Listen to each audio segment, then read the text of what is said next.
j'ai pas trop compris quand vous nous dites de nous mettre dans l'embarras.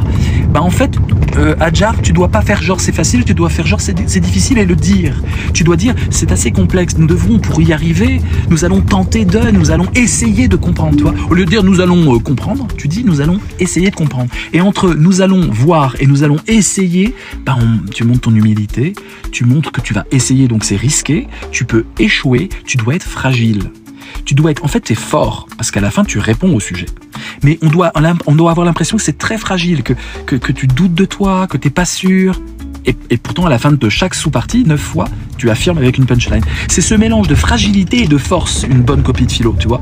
Mais si t'es tout le temps fort, c'est facile, c'est comme ça, il y a Platon, il y a Nietzsche, c'est trop facile, on y va.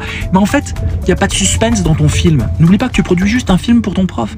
Et ton film, bah, c'est un film d'action où Bruce Willis, il casse la gueule à tout le monde, quoi. Il n'y a pas de danger, il n'y a pas d'antagoniste, il n'y a pas de super vilain. Donc en fait, c'est pas amusant. Pour que ça soit amusant, faut que tu te mettes dans la panade, faut que tu te mettes dans l'embarras. Et que tu t'en sortes toi-même. C'est ça qui est dingue.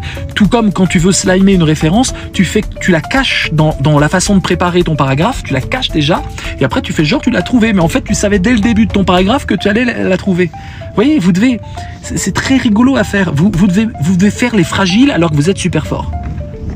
Et plus vous faites le fragile, plus quand vous allez être super fort à la fin de votre paragraphe, vous allez être des héros. Vous allez triompher. Vous devez vous auto-héroïser.